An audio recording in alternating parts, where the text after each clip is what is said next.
So म screen share on गर्छु अनि हामीहरू त्यही डेटा सेटमा कन्टिन्यू गर्छौँ।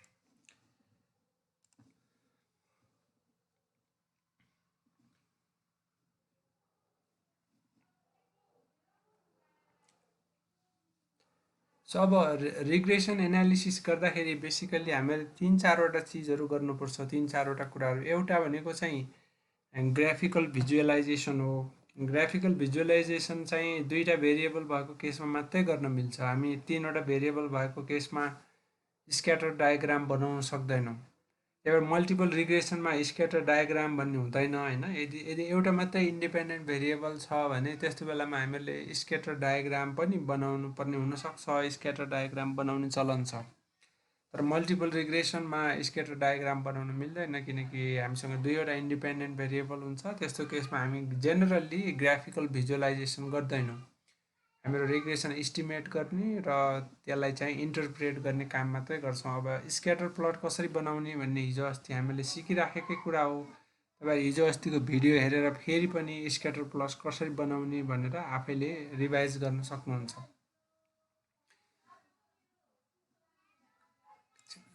सो अब मैले हिजोकोबाट कन्टिन्यू गर्छु। हिजो हामीले के गर्यौँ त भन्दा हामीहरूसँग एउटा चाहिँ एग्रिकल्चरल आउटपुट भन्ने भेरिएबल छ, अर्को लेबर भन्ने भेरिएबल छ, अर्को क्यापिटल भन्ने भेरिएबल छ। सो त्यो तिनवटा भेरिएबलमा हामीले दुई तिनवटा रिग्रेसनको एक्सर्साइजहरू गऱ्यौँ। एउटा रिग्रेसनको एक्सर्साइज भनेको चाहिँ हामीहरूले आउटपुटलाई लेबरसँग मात्रै रिग्रेस गऱ्यौँ। त्यो गर्नको लागि चाहिँ आरइजी रेक भनेर हामीहरूले आउटपुट भेरिएबलको नाम प्रोडक्सन अन्डरस्कोर केजी अनि स्पेस गरेर चाहिँ हामीहरूको इन्डिपेन्डेन्ट भेरिएबलको नाम लेबर लेखेर रन गर्ने हो भने के हुन्छ त, यसले चाहिँ लेबरसँगको रिलेसनसिपलाई क्वान्टिटेटिभ फर्ममा इस्टिमेट गर्छ। सो हामीले हिजो के भनेको थियौँ भने यसरी रिग्रेसन इस्टिमेट गरिसकेपछि हामीहरूले चाहिँ फर्स्टमा प्रोबेबिलिटी हेर्नुपर्ने हुन्छ। यदि प्रोबेबिलिटी 0.05 भन्दा सानो छैन भने हामीहरू त्यतिखेर यो भेरिएबल सिग्निफिकेन्ट छैन भनेर भन्छौँ स्ट्याटिस्टिक्सको भाषामा, र त्यसलाई इन्टरप्रेट गर्दैनौँ। जस्तो यो केसमा चाहिँ हामीहरूको लेबर सिग्निफिकेन्ट छ किनकि प्रोबेबिलिटी 0.05 भन्दा सानो आएको छ। सो यसरी प्रोबेबिलिटी यदि 0.05 भन्दा कम छ भने त्यसपछि मात्रै हामी लेबरलाई इन्टरप्रेट गर्छौँ, जबकि कन्स्ट्यान्टलाई यो केसमा इन्टरप्रेट गर्दैनौँ किनकि कन्स्ट्यान्टको प्रोबेबिलिटी नै 20% भन्दा कम छ, सरी 20% छ, 5% भन्दा बढी छ। सो अब लेबरलाई हामीले कसरी कसरी इन्टरप्रेट गरेका थियौँ त लेबरलाई हिजो भने, सो यो लेबरको कोफिसियन्ट जुन 413 छ, यो लेबरको कोफिसियन्टलाई हामीहरूले लेबरमा 1 युनिट वृद्धि हुँदाखेरि उत्पादन कतिले बढ्छ त्यस्तो हिसाबले व्याख्या गरेका थियौँ। सो त्यसरी व्याख्या गर्ने हो भने लेबर एकजनाले वृद्धि गर्दाखेरि उत्पादन चाहिँ 413 केजीले बढ्छ भनेर हामीले भनेको थियौँ। अर्को चाहिँ आर स्क्वायरको हामीले व्याख्या गरेका थियौँ। आर स्क्वायरको भ्यालु चाहिँ 48% आएको छ, 48.72% भनौँ न। सो यो आर स्क्वायरलाई कसरी व्याख्या गरिन्छ त भन्दा प्रोडक्सनमा भएको टोटल चेन्ज मध्ये 48% चेन्ज चाहिँ लेबरको कारणले गर्दाखेरि हो, र बाँकी चाहिँ 51% चेन्ज चाहिँ अन्य भेरिएबल्सको कारणले गर्दाखेरि हो भनेर भन्छौँ। र हामीले हिजो आर स्क्वायरको प्रपर्टी पनि हेऱ्यौँ। आर स्क्वायरको भ्यालु चाहिँ म्याक्सिमम 1 हुन्छ, र यो 1 को जति नजिक आयो हाम्रो मोडेलको एक्सप्लेनेटरी पावर त्यति नै बढी हुन्छ। त्यसो भएको हुनाले हाम्रो मोडल चाहिँ रेलेभेन्ट छ कि छैन भन्ने एउटा क्राइटेरिया के पनि हुन्छ त भन्दा आर स्क्वायरको भ्यालु 50% भन्दा बढी छ कि कम छ भन्ने पनि एउटा क्राइटेरिया हुन्छ। जेनरल्ली आर स्क्वायरको भ्यालु हाई भयो भने हामीले गर्ने प्रिडिक्सन, हामीले गर्ने फोरकास्टिङ, हामीले गर्ने चाहिँ पूर्वानुमान चाहिँ अझ बढी सही हुन्छ किनकि त्यतिखेर मोडेलको एक्सप्लेनेटरी पावर एकदमै हाई हुन्छ। सो यसरी आर स्क्वायरको भ्यालु जति आउँछ त्यसलाई व्याख्या गर्ने तरिका चाहिँ के हो त भन्दा हाम्रो डिपेन्डेन्ट भेरिएबलमा आउने चेन्ज मध्ये डिपेन्डेन्ट भेरिएबल अहिलेको लागि उत्पादन हो। उत्पादनमा हुने परिवर्तन मध्ये 48% परिवर्तन चाहिँ लेबरको कारणले गर्दाखेरि हुन्छ, र बाँकी चेन्ज चाहिँ अन्य फ्याक्टर्सको कारणले गर्दाखेरि हुन्छ भनेर हामीले यसलाई यसरी इन्टरप्रेट गर्छौँ। यो एडजस्टेड आर स्क्वायर चाहिँ स्मल स्याम्पलमा जेनरली रेलेभेन्ट हुन्छ भन्ने कुरा मैले हिजो गरेको थिएँ। लार्ज स्याम्पलमा यो दुइटैको मान सेम हुन्छ। त्यसो भएको हुनाले लार्ज स्याम्पलमा हामी आर बार स्क्वायर्ड हेरिराख्दैनौँ। स्मल स्याम्पलमा यो दुइटाको बिचमा ठुलो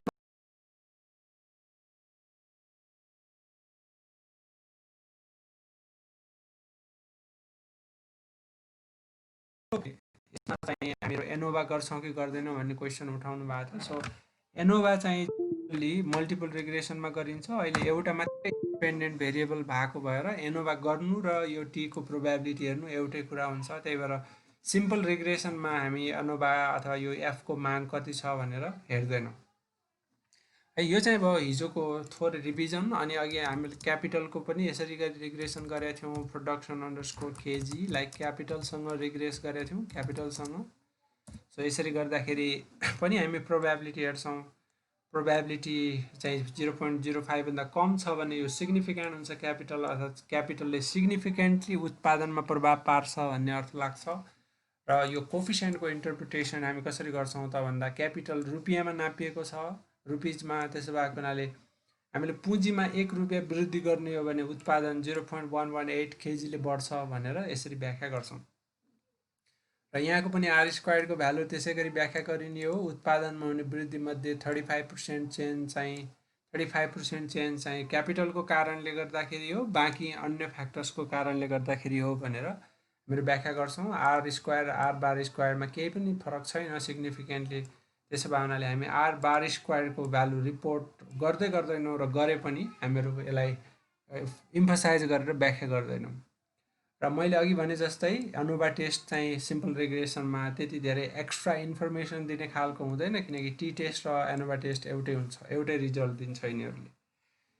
सो त्यसपछि हामीले अब दुईवटा इन्डिपेन्डेन्ट भेरिएबल भएको बेला के हुन्छ भनेर हिजो हेरिसकेका छौँ। प्रोडक्सन अन्डरस्कोर केजीलाई डिपेन्डेन्ट भेरिएबल मान्यौँ, लेबरलाई इन्डिपेन्डेन्ट भेरिएबल मान्यौँ, क्यापिटललाई चाहिँ इन्डिपेन्डेन्ट भेरिएबल मान्यौँ भने यस्तो बेला हामीसँग दुईवटा कोफिसियन्ट आउँछ। त्यो दुईवटा कोफिसियन्टको प्रोबेबिलिटी 0.05 भन्दा सानो भएको हुनाले दुईटै भेरिएबल्सहरू चाहिँ सिग्निफिकेन्ट छन् भन्ने अर्थ लाग्छ। दुईटै भेरिएबल सिग्निफिकेन्ट छन्। सो यसको व्याख्या चाहिँ कसरी गरिन्छ त भन्दा लेबरमा 1 इकाइ वृद्धि गर्दाखेरि उत्पादन 349 केजीले बढ्छ र क्यापिटलमा 1 रुपियाँले वृद्धि गर्दाखेरि उत्पादन 0.09 केजीले बढ्छ भनेर यसरी व्याख्या गरिन्छ। यो कन्स्ट्यान्टलाई हामी प्राय रिग्रेसनमा इन्टरप्रेट गर्दैनौँ, किनकि इकोनोमिक्समा यसले धेरै जस्तो केसमा सेन्सिबल मिनिङ दिँदैन। त्यही भएर हामी यसको बारेमा खासै बोल्दैनौँ। जस्तो यो केसमा यो 4313ले के देखाउँछ त भन्दा लेबर र क्यापिटल 0 भयो भने उत्पादन कति हुन्छ भन्ने देखाउँछ यसले। सो लेबर र क्यापिटल 0 हुने हो भने उत्पादन 4000 केजीले माइनस हुन्छ भन्नेमा कुनै सेन्स छैन। सो कन्स्ट्यान्टको भ्यालु हामी इन्टरप्रेट गर्दैनौँ र यसलाई चाहिँ इग्नोर गर्छौँ जेनरली, किनकि धेरै जस्तो केसमा यसको इकोनोमिक इन्टरप्रिटेसन हुँदैन। जुन बेलामा हुन्छ, जस्तो कन्जम्सन फङ्सनमा हुन्छ, कन्जम्सन फङ्सनमा आम्दानी 0 भएको बेला पनि मान्छेले केही न केही उपभोग गर्छ।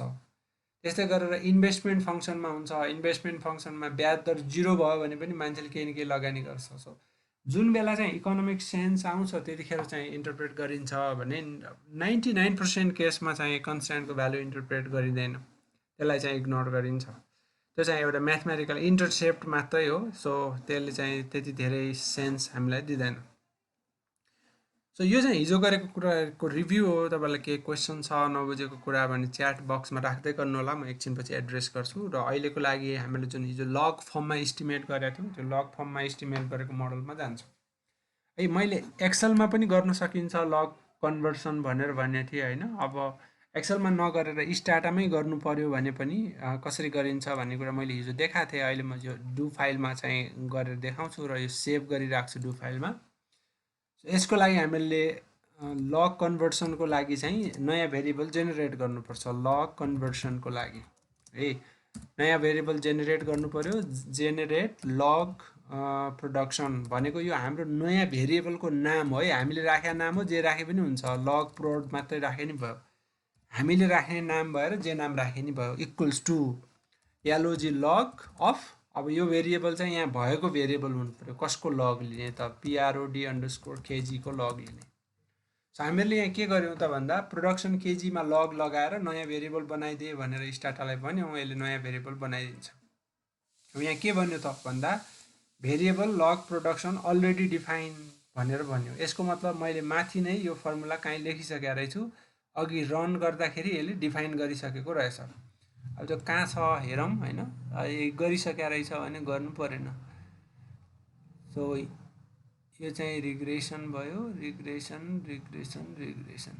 हो यहाँनिर रहेछ ल फर्मुलाहरू मैले पहिल्यै लेखिसकेको रहेछु त्यही भएर मैले थप गरिदिनु परेन अघि नै कन्भर्ट भइसकेको रहेछ जे होस् प्रोडक्सनमा लग लगाएर लग प्रोडक्सन भन्ने नयाँ भेरिएबल डिफाइन गरिएको हो लेबरमा लग लगाएर लग लेबर भन्ने नयाँ यो यताको नाम तपाईँले आफै राख्ने हो जे नाम राख्दा पनि हुन्छ बुझिने नाम पछाडिको चाहिँ के त भन्दा यो चाहिँ लग भनेको त फङ्सन भइहाल्यो अनि क्यापिटल भनेको भएको भेरिएबलको नाम हुनु पऱ्यो यो स्मल क्यापिटल कुन लेटरमा छ ध्यान दिएर टाइप गर्नु होला सो यो तिनवटा भेरिएबल अघि नै हामीले जेनेरेट गरिसकेका रहेछौँ तपाईँको कमान्ड फाइलमा त छ कि छैन होइन मैले यो हिजो एड गरेको हुनसक्छ सो मैले चाहिँ हिजो यो तिनवटा कपी गरेर च्याट बक्समा राखे पनि थिएँ यो चाहिँ डु फाइलमा राख्नु होला भनेर यदि कसैले राख्नु भएको छैन भने यो तिनवटा कमान्डहरू मैले डु फाइलमा राख्छु यदि तपाईँले जेनेरेट गर्नुभएको छैन लग टर्ममा भने यो जेनेरेट गर्न सक्नुहुन्छ यो कमान्ड फाइलले सो यो तिन चारवटा कमान्डहरू चाहिँ तपाईँले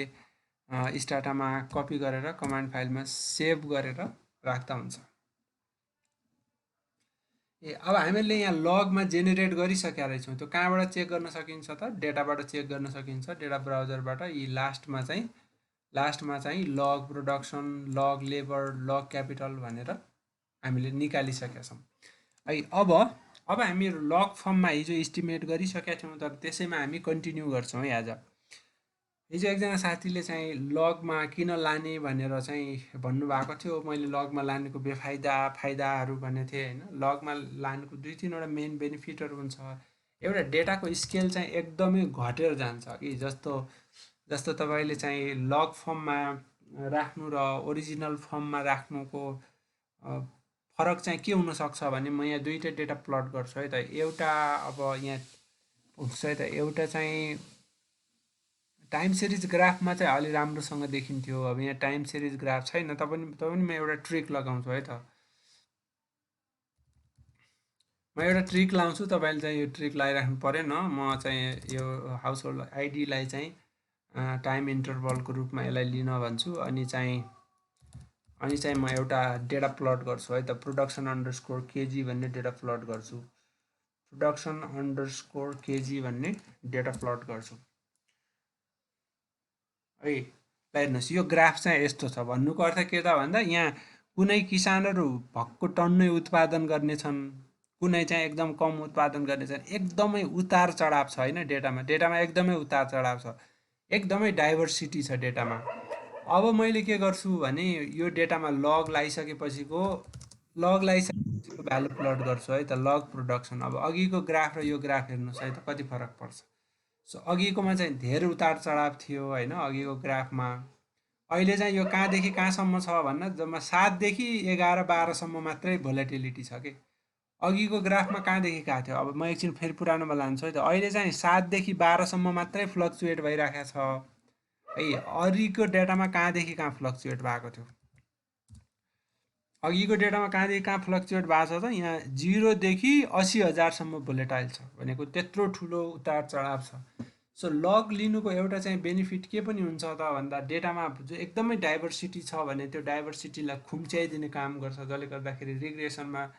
पछि गएर हामी अटो कोरिलेसनको समस्या भन्छौँ होइन हेट्रोस्किडास्टिसिटीको समस्या भन्छौँ हेट्रोस्किडास्टिसिटीको समस्या भनेकै धेरै उतार चढाव भएर आउने हो सो त्यो समस्या चाहिँ हटेर जान्छ सो अहिले हामी चेक पनि गर्छौँ म तपाईँलाई देखाउँछु होइन लग नलाएपछि कस्तो समस्या आउँछ लग लगाएपछि कस्तो समस्या ट्रिट भएर जान्छ भनेर देखाउँछु सो लगले स्केललाई खुम्च्याउँछ लगले चाहिँ भोलेटिलिटी कम गर्छ होइन अनि लगले चाहिँ अर्को यसको बेनिफिट चाहिँ के हो भने मैले हिजो भने इलास्टिसिटीको भ्यालु डाइरेक्ट दिन्छ हामीलाई इलास्टिसिटी भनेको चाहिँ कुनै भेरिएबलमा 1% वृद्धि हुँदाखेरि अर्को भेरिएबलमा कति पर्सेन्टले चेन्ज आउँछ त्यसलाई हामी इलास्टिसिटी भनेर भन्छौँ र अर्को अघि रोहनजीले भन्नुभएको जस्तै यसको एउटा बेनिफिट चाहिँ टेक्निकल बेनिफिट के हुन्छ भने यसले चाहिँ लग लिनियर मोडलमा चाहिँ नन लिनियरलाई लिनियरमा झार्ने काम गर्छ जस्तो म यहाँ एउटा सानो इक्जाम्पल देखाउँ तपाईँलाई मेरो वर्डले काम गर्यो भने है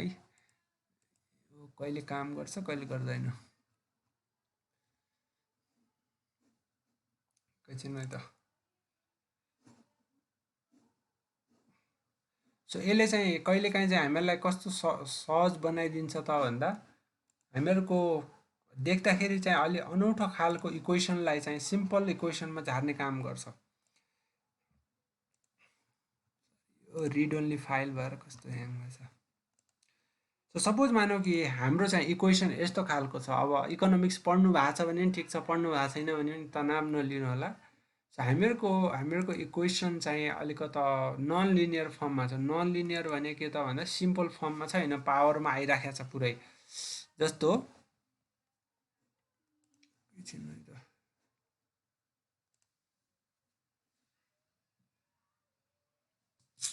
यो बोर्डमा कस्तो प्रब्लम छ आज।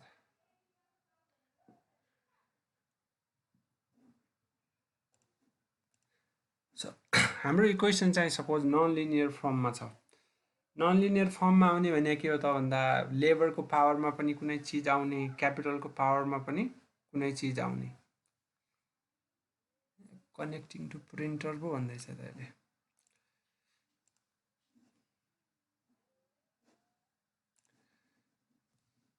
है त त्यसले काम गरेन, ठिकै छ, म यसैमा लेखेर देखाउँछु है त, लेख्यो भने।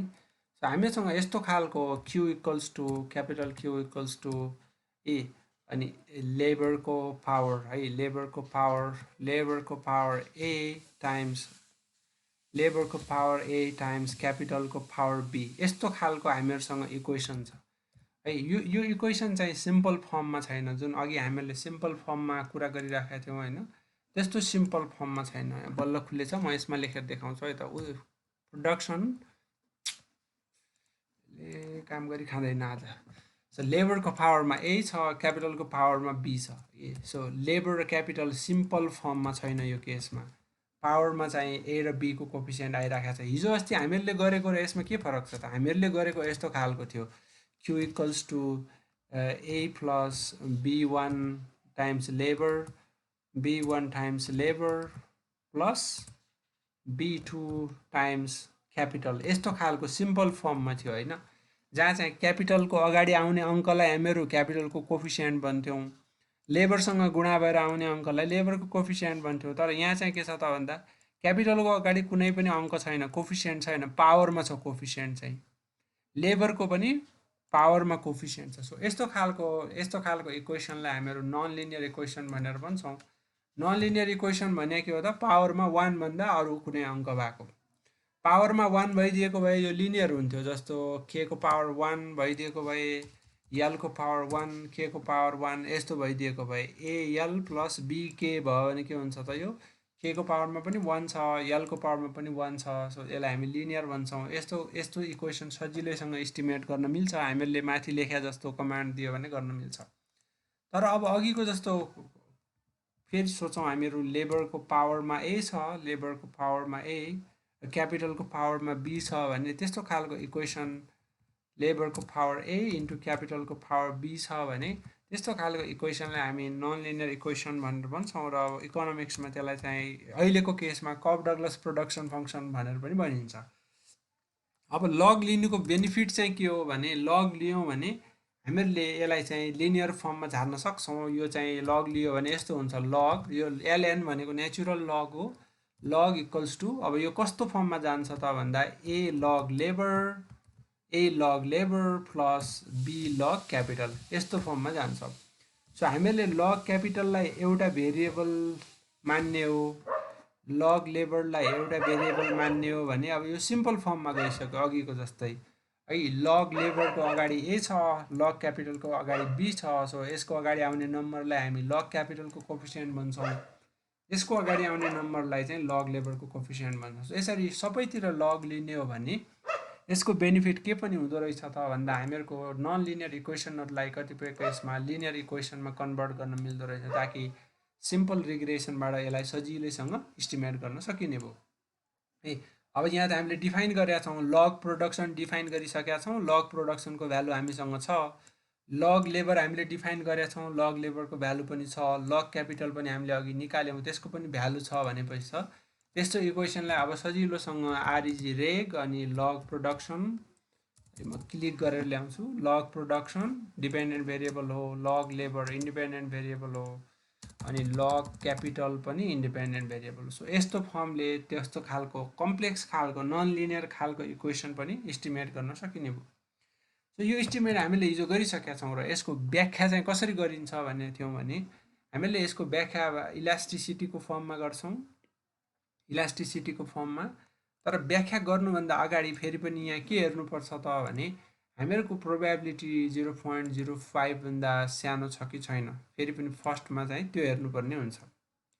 फर्स्टमा चाहिँ यसको प्रोबेबिलिटी 0.05 भन्दा सानो छ कि छैन हेर्नुपर्छ। यो केसमा सबै प्रोबेबिलिटीहरू 0.05 भन्दा सानो छ र यसको इन्टरप्रिटेसन हामीले जो इलास्टिसिटीको फर्ममा कसरी गरिन्छ भनेर हेऱ्यौँ पनि। जस्तो यो 1.01लाई कसरी व्याख्या गरिन्छ त भन्दा लेबरमा 1% वृद्धि हुँदाखेरि उत्पादन 1.01%ले बढ्छ, other things remaining the same भनेर भनेका छौँ है। यो डिस्क्रिप्सन हामीले हिजो गरेको म यो वर्ड फाइल तपाईँलाई पठाउँला पनि आज। सो यसमा हामीले हिजो लेखेका छौँ यहाँ दुईवटा व्याख्या हेर्नुहोस्। यदि लेबर 1%ले वृद्धि गरियो भने आउटपुट चाहिँ 1.01%ले बढ्छ भनेर लेखेका छौँ। त्यस्तै यो 0.25लाई हामीले कसरी व्याख्या गरेका छौँ त भन्दा क्यापिटल 1%ले वृद्धि गरियो भने आउटपुट चाहिँ 0.25%ले बढ्छ, other things remaining the same भनेर लेखेका छौँ। सो यो बाहेकका बाँकी स्टेटिस्टिक्सहरू व्याख्या गर्ने तरिका सेम हो। आर स्क्वायरको भ्यालुलाई हामी त्यसै गरी व्याख्या गर्छौँ जसरी गरिराखेका छौँ। यसको अर्थ के त भन्दा प्रोडक्सनमा हुने टोटल चेन्ज मध्ये 68% चेन्ज चाहिँ लग लेबर र लग क्यापिटल एक्सप्लेन गर्छ, बाँकी चाहिँ अन्य कारणले गर्दाखेरि हो भनेर व्याख्या गरिन्छ। अनि अर्को भनेको चाहिँ हामीहरूले अब एनोभा टेस्ट चाहिँ गर्छौँ भनेर भनेका छौँ होइन। सो एनोभा टेस्टमा थोरै हाइलाइट गर्छु आज मैले। एनोभा टेस्ट चाहिँ मल्टिपल रिग्रेसनमा गरिन्छ। सिम्पल रिग्रेसन र मल्टिपल रिग्रेसनमा एनोभाको फरक चाहिँ के हो भने अब एनोभा टेस्ट केका लागि गर्ने, अस्ति त हामीले एनोभा टेस्ट चाहिँ एउटा स्पेसिफिक कामको लागि युज गऱ्यौँ होइन। दुईवटाभन्दा बढी ग्रुपहरूको मिन भ्यालु सेम हुन्छ कि हुँदैन त्यसको लागि चेक गर्ने भन्यौँ होइन। तर अब एनोभा टेस्टका अरू पनि युज हुन्छन्, रिग्रेसनमा यसको युज चाहिँ अर्कै हुन्छ। सो रिग्रेसनमा यसको हुने युज चाहिँ के हो भने हामीहरूले यस्तो खालको रिग्रेसन रन गऱ्यौँ y = a + b1 x1 + b2 x2 b2 x2 + b3 x3 यस्तो खालको हामीले रिग्रेसन रन गऱ्यौँ भने हामीहरू दुईवटा खालको टेस्टहरू यसमा गर्छौँ। एउटा चाहिँ टी टेस्ट भन्ने जुन अघि मैले भने होइन, एउटा चाहिँ टी टेस्ट गर्छौँ, टी टेस्ट। अर्को चाहिँ हामी अनोभा टेस्ट गर्छौँ सो टी टेस्ट र अनोभा टेस्टमा के फरक छ भन्ने कुरा म यहाँ तपाईँलाई छोटोमा उल्लेख गर्छु। टी टेस्ट चाहिँ कस्तोखेर गर्ने र एनोभा टेस्ट चाहिँ कतिखेर गर्ने। अब सपोज मानौँ कि हामीहरूले चाहिँ 3वटा भेरिएबल भएको रिग्रेसन रन गऱ्यौँ अघि, 3वटा भेरिएबल भएको। त्यसपछि त्यो 3वटा भेरिएबल भएको रिग्रेसनमा हामीहरूलाई दुईवटा कुरा आवश्यक पर्छ इन्टरप्रेट गर्नको लागि। जस्तो मैले भने प्रोबेबिलिटी नहेरिकन विश्लेषण गर्नु हुँदैन भनेर यहाँ चाहिँ टीको मान निकालिएको छ होइन, टीको मान निकालिएको छ। सो यो टी टेस्ट र एनोभा टेस्ट चाहिँ किन गरिन्छ त भन्दा सो हामीहरूले इस्टिमेट गरेको जुन इक्वेसन छ त्यो इक्वेसनमा चाहिँ यो b1 भन्ने कोफिसियन्ट चाहिँ हामीहरूले स्याम्पलबाट गरेको इस्टिमेट हो कि स्याम्पलबाट निकालेको भ्यालु हो। त्यसो भए हुनाले हामीहरूले यहाँ एउटा हाइपोथेसिस टेस्ट गर्नुपर्छ। त्यो हाइपोथेसिस टेस्ट भनेको के त भन्दा यो b1 को भ्यालु चाहिँ यो सिग्निफिकेन्ट छ कि छैन भनेर चेक गर्नुपर्छ। त्यसो भए हुनाले हामी b1 को भ्यालु 0 हो कि 0भन्दा डिफ्रेन्ट हो भनेर यस्तो खालको क्लेम हामीहरू टेस्ट गर्छौँ सो हाम्रो नल हाइपोथेसिस चाहिँ यहाँ के हुन्छ टी टेस्टमा भने सो यो टी टेस्टको मात्रै कुरा गर्दैछु है। फर्स्टमा टी टेस्टमा हाम्रो नल हाइपोथेसिस के हुन्छ त भन्दा b1 को भ्यालु 0 हुन्छ भन्ने नल हाइपोथेसिस हुन्छ र यसको अल्टरनेटिभ हाइपोथेसिस चाहिँ हाम्रो के हुन्छ त अल्टरनेटिभ हाइपोथेसिस भनेको b1 चाहिँ 0 हुँदैन भन्ने अल्टरनेटिभ हाइपोथेसिस हुन्छ। सो हामी टी टेस्टको सहायताले चेक गर्छौँ र जतिखेर हामीहरूको प्रोबेबिलिटी लेस देन 0.05 हुन्छ प्रोबेबिलिटी जतिखेर लेस देन 0.05 हुन्छ यसले के गर्छ त प्रोबेबिलिटी लेस देन 0.05 भयो भने यसले चाहिँ हाम्रो ओरिजिनल क्लेमलाई रिजेक्ट गर्छ। अस्तिदेखि हामीले त्यही पढिराखेका छौँ ओरिजिनल क्लेम रिजेक्ट हुनुको अर्थ के हो त b1 को भ्यालु 0 छ भन्ने क्लेम रिजेक्ट हुने हो, अर्थात् 0 छैन भन्ने चाहिँ एक्सेप्ट हुने हो। सो यसरी हामीले b1 को भ्यालु 0 छ कि छैन भनेर छुट्टै चेक गर्न पर्यो b2 को भ्यालु 0 छ कि छैन भनेर छुट्टै चेक गर्नु पर्यो B3 को भ्यालु 0 छ कि छैन भनेर छुट्टै चेक गर्नु पर्यो भने हामीहरू टी टेस्ट युज गर्छौँ र त्यो टी टेस्ट चाहिँ स्टेटले अटोमेटिकली गर्छ। यो चाहिँ B1 को भ्यालु 0 छ कि छैन भनेर टी टेस्ट गरेको हो, जहाँ चाहिँ प्रोबेबिलिटी 0.05 भन्दा कम आयो। सो हामीले के चाहिँ कन्क्लुड गर्यौँ त भन्दा B1 को भ्यालु 0 छैन भन्ने कन्क्लुड गर्यौँ। यहाँ पनि B2 को भ्यालु 0 छ कि छैन भनेर हाइपोथेसिस टेस्ट गर्दाखेरि प्रोबेबिलिटी 0.05 भन्दा कम आयो। हामीले पनि यहाँ के कन्क्लुड गर्यौँ भन्दा B2 अर्थात् यो कोफिसियन्ट चाहिँ पपुलेसनमा पनि यो 0 छैन भन्ने निष्कर्ष निकाल्यौँ र यसलाई इन्टरप्रेट गर्यौँ। अब एउटा इन्ट्रेस्टिङ विषय चाहिँ के हुन्छ त भन्दा अब यसरी इन्डिभिजुअल्ली गर्नुभन्दा इन्डिभिजुअल्ली टेस्ट गर्नुभन्दा अब हामी यस्तो खालको टेस्ट गर्छौँ है। अब हामी एफ टेस्ट गर्छौँ। त्यो एफ टेस्टले चाहिँ के गर्छ त भन्दा हामीहरूको इन्डिभिजुअल रिग्रेसन कोफिसियन्टलाई चेक नगरिकन हामीहरूको सबै कोफिसियन्टलाई एकैचोटि चेक गरिदिन्छ। यसले चाहिँ सबै कोफिसियन्टलाई एकैचोटि चेक गर्छ। सबै कोफिसियन्टलाई चेक गर्छ भन्नुको अर्थ के हो भने अब हाम्रो हाइपोथेसिस चाहिँ अब यस्तो खालको हुन्छ। यहाँ चाहिँ हाम्रो हाइपोथेसिस चाहिँ कस्तो खालको हुन्छ त भन्दा B1 equals to B2 equals to B3 equals to 0 है। हाम्रो हाइपोथेसिस यस्तो खालको हुन्छ। अब सो सबै कोफिसियन्ट्सहरू एकैसाथ 0 छ भन्ने हाम्रो हाइपोथेसिस हुन्छ। सो सबै कोफिसियन्ट एकैसाथ 0 हुनु भन्नुको अर्थ के हो त यो रिग्रेसन लाइन केमा झर्छ। अब B1 पनि 0 भयो, B2 पनि 0 भयो, B3 पनि 0 भयो भने रिग्रेसन लाइन केमा झर्छ त y इक्वल्स टु a भन्नेमा झर्छ। सो यहाँ हाम्रो नल हाइपोथेसिस चाहिँ के हुन्छ त भन्दा यसमा भएको कुनै पनि भेरिएबल्सहरू सिग्निफिकेन्ट छैनन् है। कुनै पनि भेरिएबल्सहरू सिग्निफिकेन्ट छैनन् भन्ने हाम्रो नल हाइपोथेसिस हुन्छ। अर्थात् यसलाई B1 B2 B3 equals to 0 भनेर हामीहरू लेख्छौँ। अब यसको अल्टरनेटिभ हाइपोथेसिस चाहिँ के हुन्छ त भन्दा अल्टरनेटिभ हाइपोथेसिस चाहिँ B1 does not equals to B2 does not equals to B3 does not equals to 0 यसको अल्टरनेटिभ हाइपोथेसिस चाहिँ यो हुन्छ। अर्थात् यो तलको स्टेटमेन्टले भन्न खोजेको चिज चाहिँ के हो भने एटलिस्ट एउटा B चाहिँ 0 छैन भन्न खोजेको। जस्तो के हुनसक्छ त यो 0 हुनसक्छ, यो 1 हुनसक्छ, यो 3 हुनसक्छ अनि यो कन्डिसन सेटिस्फाई हुन्छ। अघि यसले के भनिराखेको छ त भने B1 B2सँग बराबर छैन, B2 B3सँग बराबर छैन, B3 0सँग बराबर छैन। सो एउटाको भ्यालु 0 हुनसक्छ, एउटाको भ्यालु 1 हुनसक्छ, एउटाको भ्यालु 3 हुनसक्छ, एउटाको भ्यालु अब 0 पनि हुनसक्छ। सो यसरी यसमा चाहिँ तपाईँले धेरै कन्फ्युजन क्रिएट नगरिकन के मात्रै बुझिदिनु पर्ला भने टी टेस्टले चाहिँ हामीहरूको इन्डिभिजुअल भेरिएबल सिग्निफिकेन्ट छ कि छैन भनेर चेक गर्छ टी टेस्टले। अनि एफ टेस्टले चाहिँ एनोभा टेस्टले के गर्छ त यो सबै भेरिएबल्सहरू एकैसाथ सिग्निफिकेन्ट छ कि छैन भनेर चाहिँ चेक गर्छ। सो अब सिङ्गल भेरिएबलमा किन चाहिँ टी टेस्ट हेरिसकेपछि एफ टेस्ट मैले हेर्नु पर्दैन भनेको थिएँ त त्यसको लजिक हेरौँ है त। त्यसको लजिक के हो त भन्दा सिम्पल रिग्रेसनमा एउटा मात्रै कोफिसियन्ट हुन्छ। सिम्पल रिग्रेसनमा एउटा मात्रै कोफिसियन्ट हुन्छ अनि एउटा मात्रै कोफिसियन्ट त टी टेस्टले हेरि नै हाल्छ। अनि एफ टेस्ट किन चाहियो? एफ टेस्टले पनि एउटा मात्रै कोफिसियन्ट भएको बेला त यही हेर्ने हो। सो एउटा मात्रै भेरिएबल भएको बेला टी टेस्ट हेर्दा पनि भयो, एफ टेस्ट हेर्दा पनि भयो। टी टेस्ट हेरेपछि एफ हेर्नु परेन। तर एउटाभन्दा बढी भेरिएबल भएको बेला चाहिँ के हुन्छ त हामीहरूको टी टेस्टले इन्डिभिजुअल्ली चेक गर्छ इन्डिभिजुअल्ली सिग्निफिकेन्ट छ कि छैन भनेर। भने एनोभा टेस्टले चाहिँ यसले चाहिँ जोइन्टली सिग्निफिकेन्ट छ कि छैन भनेर चेक गर्छ। अर्थात् सबै कोफिसियन्टहरू 0 छन् कि छैनन् भनेर यसले हेर्ने काम गर्छ। अब यो क्लेम तपाईँले थाहा पाउनुभयो भने अब यहाँ हामी एफ टेस्टमा जान्छौँ। अघि अब एफ टेस्टको क्लेम चाहिँ के हो त? क्लेम के हो त भन्दा अल अथवा none of the variable is significant. None variable is significant. सबैको कोफिसियन्ट चाहिँ 0 हुन्छ, कुनै पनि भेरिएबल सिग्निफिकेन्ट छैन भन्ने हाम्रो नल हाइपोथेसिस हो।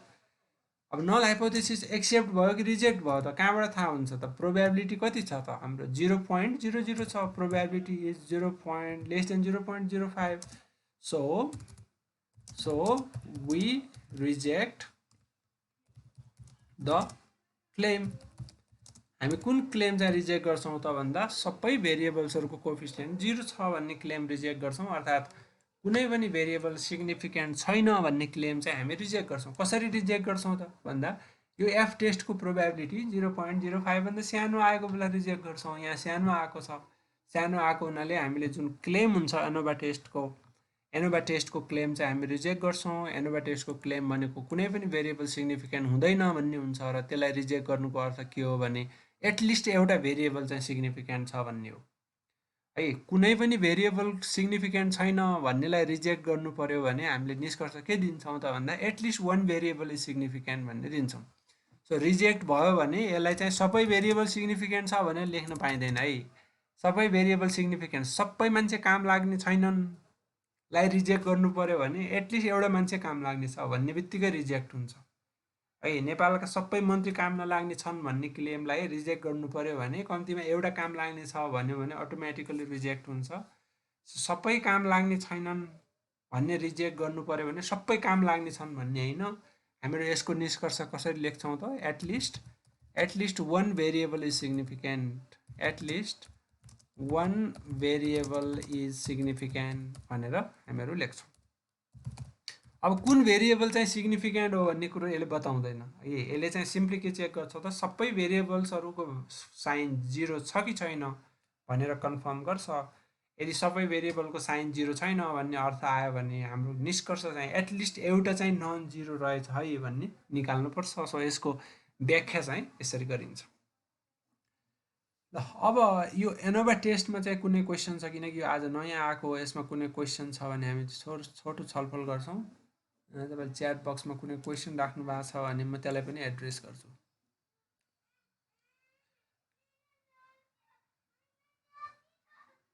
ल कुनै क्वेसन छ भने सोध्दा हुन्छ।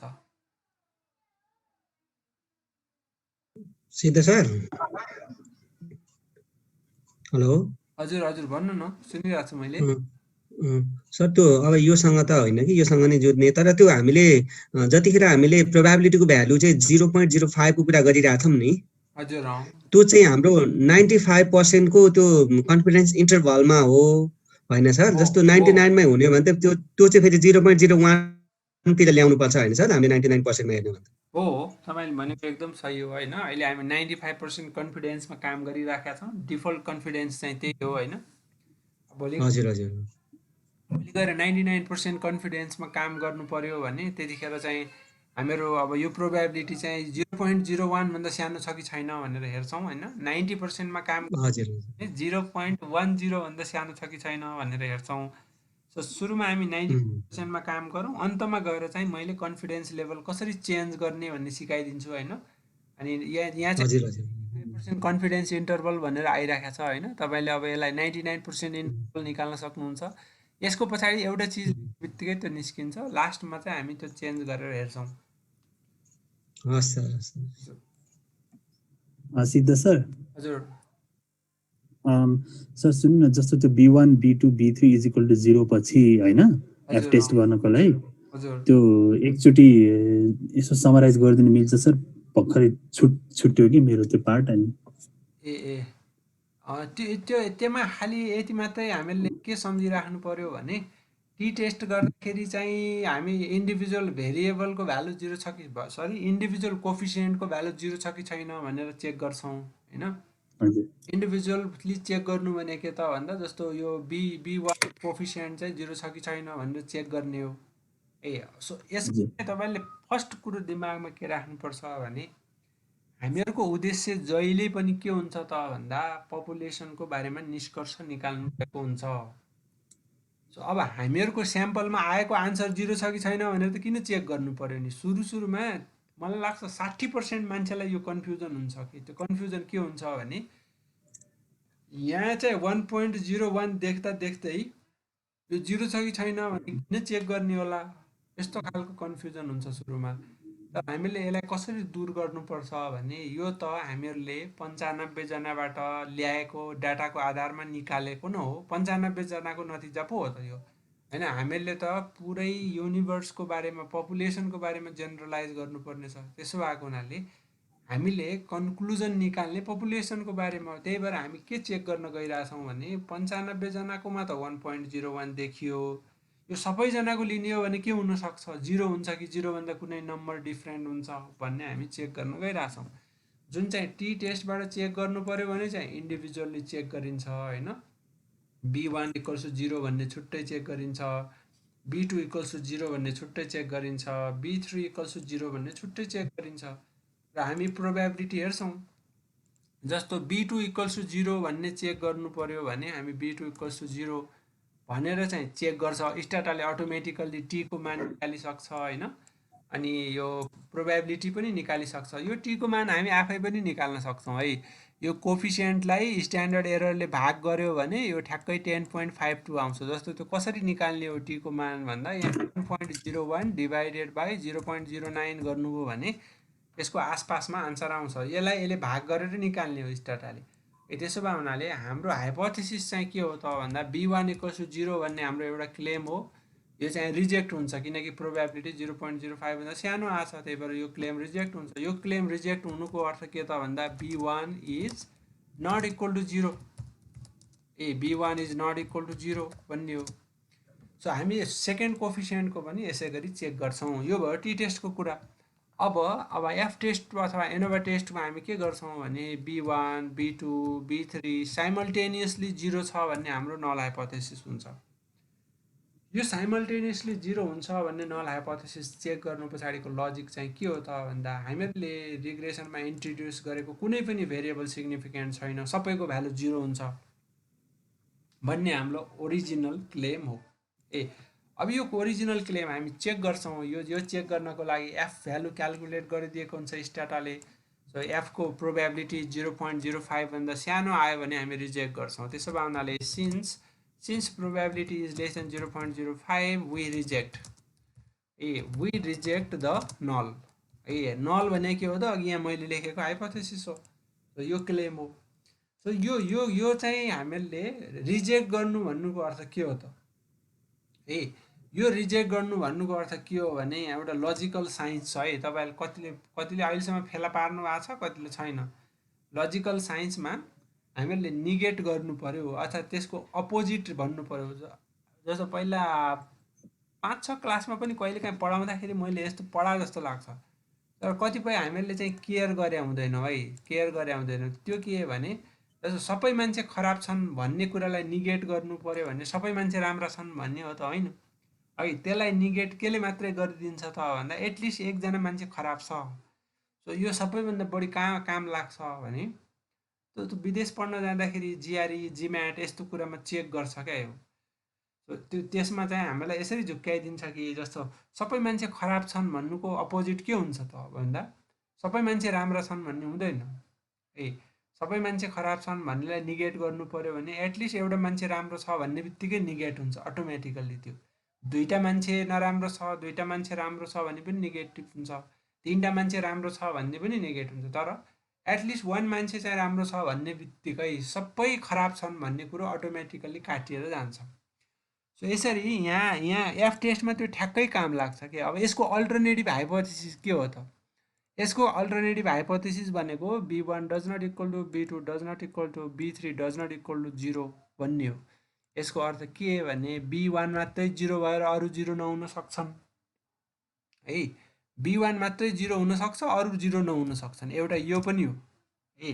अर्को गएर B2 मात्रै पनि 0 हुनसक्छ, B2 मात्रै पनि 0 हुनसक्छ, अरू नहुन सक्छन्। B3 मात्रै पनि 0 हुनसक्छ, अरू नहुन सक्छ। अथवा यसको अर्थ के पनि हुनसक्छ त भने B1 र B2 दुवै 0 हुने तर B3 चाहिँ नहुने, त्यो पनि हुनसक्छ। सो यसको अर्थ के हो भने यो हाइपोथेसिस रिजेक्ट हुनुको अर्थ तपाईँले सिम्पली कसरी बुझ्नुहोस् भने यो हाइपोथेसिस रिजेक्ट भयो भने हाम्रो हाइपोथेसिस चाहिँ के छ त भन्दा B1 B2 B3 सबै 0 छन् भन्ने हाम्रो हाइपोथेसिस छ। अघिकै डेटामा थोरै चिज कन्टिन्यू गर्छु है, थोरै चिज चाहिँ एडअप गर्नुपर्ने छ।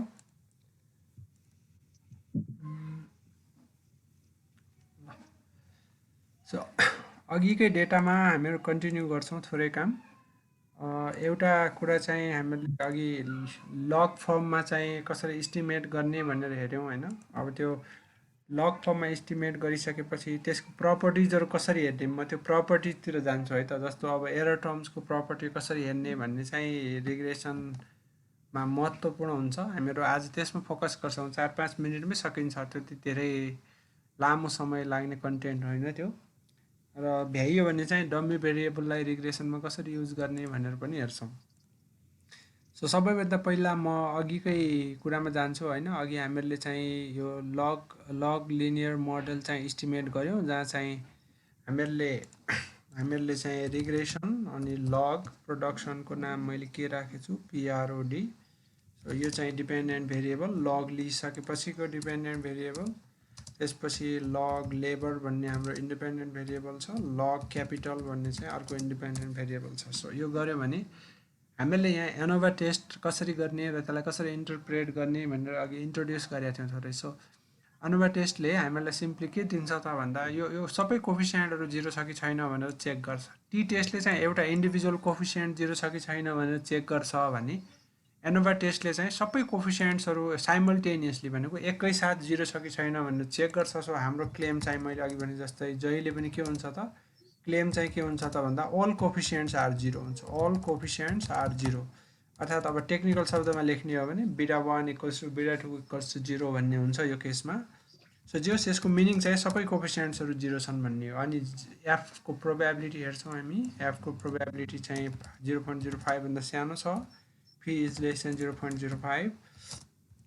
वी रिजेक्ट द क्लेम, हामीहरू क्लेमलाई रिजेक्ट गर्छौँ। जहिले पनि रुल के हो त भन्दा 5% भन्दा कम आयो भने 5% भन्दा कम आयो भने क्लेम रिजेक्ट हुने हो। सो अघि मैले केमा इम्फेसाइज गर्न खोज्दै थिएँ भने यो क्लेम रिजेक्ट हुनुको अर्थ, यो क्लेम रिजेक्ट हुनुको अर्थ सबै कोफिसिएन्ट्सहरू नन 0 छ भन्ने चाहिँ हुँदैन। सबै कोफिसिएन्ट 0 छ भन्नेलाई रिजेक्ट गर्नु पर्यो भने हामीहरू त्यसको रिजेक्सन चाहिँ के बनाउँछौँ त, एटलिस्ट 1 कोफिसिएन्ट चाहिँ नन 0 छ। अघि मैले एउटा इक्जाम्पल पनि दिएँ होइन। सबै मान्छे खराब छन् भन्ने कुरालाई निगेट गर्नु पर्यो भने कम्तीमा एउटा मान्छे राम्रो रहेछ भन्ने थाहा पाउँदा हुन्छ। कम्तीमा एउटा मान्छे राम्रो रहेछ भन्नुको अर्थ के हो त, सबै मान्छे पनि राम्रो हुन सक्छन्।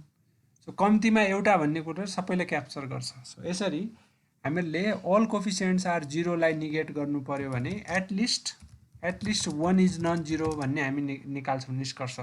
सो एनोभा टेस्टको निष्कर्ष चाहिँ यदि हामीले नल हाइपोथेसिस रिजेक्ट गऱ्यौँ भने त्यस्तो बेलामा के लेख्नुपर्छ भने हाम्रो भेरिएबलमा एटलिस्ट एउटा भेरिएबल चाहिँ सिग्निफिकेन्ट रहेछ भन्ने अर्थ लाउनुपर्छ, एटलिस्ट 1 कोफिसिएन्ट चाहिँ नन 0 रहेछ भन्ने अर्थ लाउनुपर्छ। सो एटलिस्ट 1 इज नन 0, यसरी चाहिँ यसको अर्थ लगाइन्छ। सो एनोभा टेस्टको बारेमा हामी अब बेला बखतमा फेरि रिपिट गरिराख्छौँ होइन। तर अहिलेको लागि चाहिँ म के गर्छु भने अब यस्तो रिग्रेसनहरूमा हामीहरू एउटा खालको डायग्नोस्टिक चेकहरू कसरी गर्छौँ। जस्तो अस्ति मैले के भने त भन्दा रिग्रेसनमा केही एसम्सनहरू हुन्छन् है, केही एसम्सन्सहरू हुन्छन्। ती एसम्सन्सहरू चाहिँ एरर टर्मको बिहेभियरसँग सम्बन्धित हुन्छन्। एरर टर्म चाहिँ कहाँबाट आउँछ त भन्दा जुन कुरो हामीले इन्क्लुड गर्न सकेका छैनौँ नि त्यहाँबाट एरर टर्म निस्किने हो। जस्तो अघि अस्ति हामीले यस्तो खालको इक्वेसन लिएको थियौँ, y = a + bx plus error term भन्ने। सो यो एरर टर्मले केलाई क्याप्चर गर्छ त भन्दा हामीले वाइलाई एफेक्ट गर्ने भेरिएबल मध्ये एउटा भेरिएबल चाहिँ इन्ट्रोड्युस गऱ्यौँ, बाँकी भेरिएबल इन्ट्रोड्युस गरेका छैनौँ। सो वाइको भ्यालु चाहिँ एक्समा डिपेन्ड गर्छ र अन्य फ्याक्टर्समा डिपेन्ड गर्छ। सो यो अन्य फ्याक्टर्सको बिहेभियरलाई यीले क्याप्चर गरिराखेको हुन्छ, एरर टर्मले क्याप्चर गरिराखेको हुन्छ। र यो एरर टर्मको केही एसम्सन्सहरू हुन्छन्, केही बिहेभियर चाहिँ यसले फलो गर्नुपर्छ हाम्रो रिजल्ट भ्यालिड हुनको लागि। एउटा एसम्सन चाहिँ के हो त भन्दा ई इज नर्मल्ली डिस्ट्रिब्युटेड, ई चाहिँ नर्मल्ली डिस्ट्रिब्युटेड हुनुपर्छ भन्ने एउटा एसम्सन पुरा हुनुपर्छ। मैले अस्ति के भनेको थिएँ भने यो एसम्सन चाहिँ पुरा नभए पनि खासै फरक पर्दैन, किनकि लार्ज स्याम्पलमा अटोमेटिकली नर्मल्ली डिस्ट्रिब्युटेड हुन्छ, यी स्मल स्याम्पलमा नभए पनि खासै ठुलो इस्यु हुँदैन भन्ने थिएँ। अर्को चाहिँ हामीले यहाँ गर्ने भने के हो त भन्दा ई को भेरिएन्स कन्स्ट्यान्ट हुनुपर्छ। Variance of E is constant है, ई को भेरिएन्स कन्स्ट्यान्ट हुनुपर्छ। अर्को एसम्सन चाहिँ यो हो, यसलाई हामी टेक्निकल भाषामा चाहिँ हेट्रोस्किडास्टिसिटीको समस्या हुनु हुँदैन भनेर भन्छौँ। सो आजको क्लासमा हामीहरू यो दुईवटा चिज चेक गर्छौँ। एउटा चाहिँ एरर टर्म नर्मली डिस्ट्रिब्युटेड छ कि छैन भनेर कसरी चेक गर्ने, अनि एरर टर्मको भेरिएन्स कन्स्ट्यान्ट छ कि छैन भनेर कसरी चेक गर्ने। सो यो दुईवटा चेक हामीहरू गर्छौँ। सो सुरुमा नर्म्यालिटी टेस्टमा जाउँ। नर्म्यालिटी टेस्टमा जानुभन्दा अगाडि हामीहरूले एरर टर्मको मान चाहिँ निकाल्नुपर्छ। आफै निकाल्दैन रिग्रेसनमा। हामीले आफै निकाल्नुपर्छ। जस्तो हामीले रिग्रेसन हैन अघि हामीले लग प्रोडक्सन हामीले रिग्रेसन रन गऱ्यौँ फर्स्टमा लग प्रोडक्सन लग लेबर हैन अनि लग क्यापिटल भनेर हामीले फर्स्टमा रिग्रेसन गऱ्यौँ हैन। यो रिग्रेसन गरिसकेपछि फर्स्टमा हामीले एरर टर्मको मान निकाल भनेर यसलाई भन्नुपर्छ है। एरर टर्मको मान निकाल भन्नको लागि प्रेडिक्ट भन्ने कमान्ड युज हुन्छ। यो मैले अस्तिको डु फाइलमा पनि राखिदिएको छु होला। प्रेडिक्ट भन्ने कमान्ड युज हुन्छ।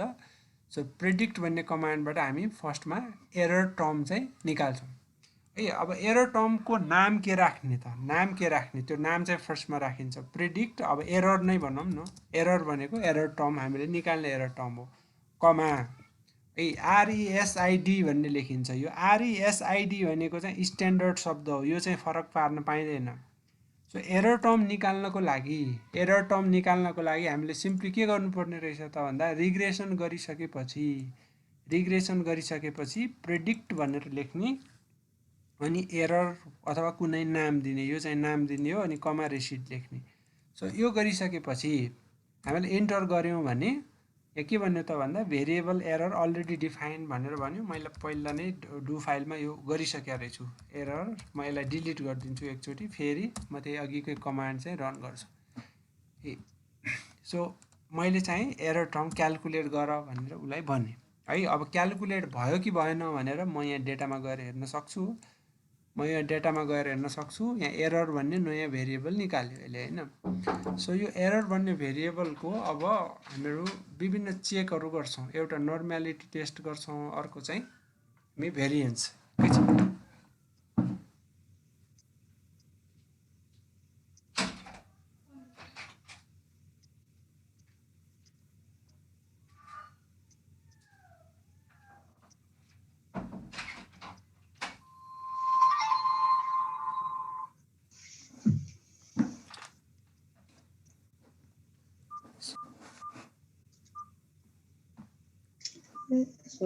यसमा चाहिँ हामीहरू फर्स्टमा चाहिँ नर्मालिटी चेक गर्छौँ हैन। त्यसपछि चाहिँ भेरिएन्स चेक गर्छौँ। अब नर्मालिटी चेक गर्नको लागि फर्स्टमा अस्ति हामी हिस्टोग्राम बनाएको थियौँ। त्यो हिस्टोग्राम बनाउने फर्स्टमा हिस्टोग्राम बनाउनको लागि HIST भनेर लेखिन्छ। अनि हामीले एररलाई कुन नाम राख्यौँ त भन्दा ERR एरर भन्ने नै राखेका छौँ।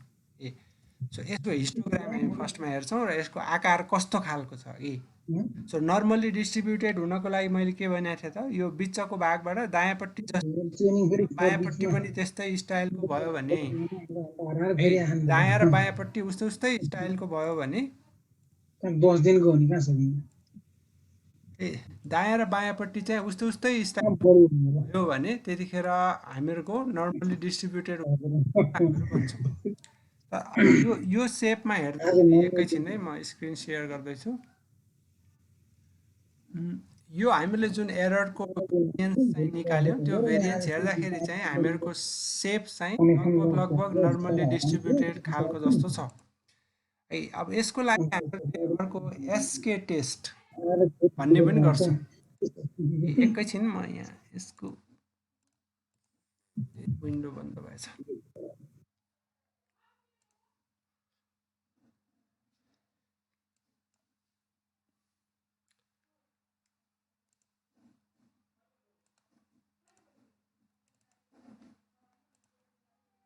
एकैछिन है त यहाँ कस्तो समस्या आउन थालेछ आज यसमा।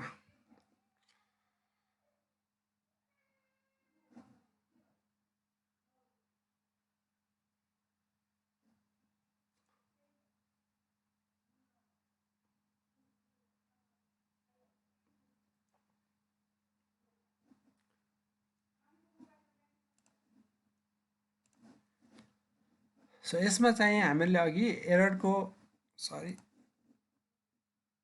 एरर चाहिँ हामीले रिग्रेसन रन गरेर फर्स्टमा एरर निकाल्यौँ हैन। हामीले रिग्रेसन चाहिँ लग फर्ममा गरेका छौँ। लग प्रोडक्सन एउटा छ हाम्रो भेरिएबल, लग लेबर भन्ने अर्को भेरिएबल छ, लग क्यापिटल भन्ने चाहिँ अर्को भेरिएबल छ। रन गऱ्यौँ हैन। लग रन गरिसकेपछि हामीले प्रिडिक्ट भन्ने कमान्ड युज गऱ्यौँ र यहाँ चाहिँ अब अघि मैले एरर भन्ने नाम राखेको थिएँ। अब म एरर 1 भन्ने राख्छु है त। अब नयाँ जेनेरेट गर्छु एरर 1 भन्ने राख्छु अनि कमा रेसिट भन्ने चाहिँ जहिले पनि लेख्नुपर्छ। कमा रेसिड गर्यो भने यसले रेसिजुअल निकाल्छ वा एरर टर्म निकाल्छ, इन्टर गऱ्यौँ भने यसले रेसिजुअल टर्म निकाल्यो। अब हामी नर्मली डिस्ट्रिब्युटेड छ कि छैन भनेर चेक गर्न एरर 1 को हिस्टोग्राम बनाउँछौँ। एरर 1 को हिस्टोग्राम बनाउँछौँ। हिस्टोग्राम बनाउँदाखेरि यो हिस्टोग्राम कस्तो खालको छ त भन्दा यो लगभग नर्मली डिस्ट्रिब्युटेड खालको छ। नर्मली डिस्ट्रिब्युटेड भने के हो त भन्दा बिचको भागबाट दायाँपट्टि जस्तो स्टाइलको डिस्ट्रिब्युसन छ, बायाँपट्टि पनि त्यस्तै स्टाइलको डिस्ट्रिब्युसन हुने हो। यो लगभग नर्मली डिस्ट्रिब्युटेड देखिन्छ। अब फर्मल्ली टेस्ट गर्नको लागि चाहिँ अस्ति मैले एसके टेस्ट भनेर भनेको थिएँ हैन तपाईले। सो एसके टेस्टले गरिन्छ। एसके टेस्ट लेख्ने अनि भेरिएबलको नाम लेख्ने एरर 1, भेरिएबलको नाम चाहिँ एरर 1 भन्ने छ। अब यसको क्लेम के हुन्छ? यसको क्लेम के हुन्छ त? यसको क्लेम हुन्छ the variable is normally distributed भन्ने हुन्छ। क्लेम चाहिँ नर्मली डिस्ट्रिब्युटेड। क्लेम यसको क्लेम चाहिँ सम्झिराख्नुपर्छ है, न त उल्टो निष्कर्ष निकाल्नुहुन्छ नि तपाईले। यसको क्लेम चाहिँ भेरिएबल नर्मली डिस्ट्रिब्युटेड छ भन्ने हुन्छ। अब प्रोबेबिलिटी कति आयो त? Since probability is greater than 0.05 आयो हैन। अब यहाँको कुर्टोसिसको प्रोबेबिलिटी पनि 0.05 भन्दा ठुलो छ हैन, अनि यो जोइन्ट प्रोबेबिलिटी पनि 0.05 भन्दा ठुलो छ। सो प्रोबेबिलिटी 0.05 भन्दा ठुलो भयो भने के हुन्छ त? we cannot reject the null. We cannot reject the null. हामी नललाई रिजेक्ट गर्न सक्दैनौँ। भन्नुको अर्थ के त भन्दा हामीहरूको एरर टर्म नर्मली डिस्ट्रिब्युटेड छ भन्ने अर्थ लाग्छ। सो यसरी एरर टर्मको नर्मालिटी हामी चेक गर्छौँ रिग्रेसन गरिसकेपछि। नर्मालिटी चेक गर्नको लागि 2-3 वटा स्टेप गर्नु पर्दो रहेछ। एउटा चाहिँ प्रेडिक्ट गर्ने, अनि एरर टर्मको नाम राख्ने, कमा रेसिड गर्ने हैन। त्यसपछि एरर टर्मको हिस्टोग्राम बनाउने, त्यसपछि एरर टर्मको एसके टेस्ट गर्ने, नर्मालिटी टेस्ट गर्ने। र नर्मालिटी टेस्टमा प्रोबेबिलिटी 0.05 भन्दा ठुलो आयो भने नर्मली डिस्ट्रिब्युटेड हुन्छ। यो कुरो चाहिँ दिमागमा राखिराख्नुपर्छ कि प्रोबेबिलिटी 0.05 भन्दा ठुलो आयो भने नर्मली डिस्ट्रिब्युटेड हुन्छ, सानो आयो भने हुँदैन। सो यो एउटा भयो। त्यसपछि अब अर्को चाहिँ अहिले नगरौँ, टाइम भइसकेछ हैन आजलाई। अब भोलि कन्टिन्यू गर्छौँ हामी यसमा। अब भोलि यसैमा हामीहरू त्यो लग लिनियर मोडलको थप कुराहरू गर्छौँ। त्यसपछि हेटेरोस्केडास्टिसिटी कसरी चेक गर्ने, डमी भेरिएबल कसरी युज गर्ने, त्यसपछि लजिट प्रबिट मोडल चाहिँ कसरी युज गर्ने भन्नेतिर लाग्छौँ। आजको लागि म यतिकैमा राख्छु।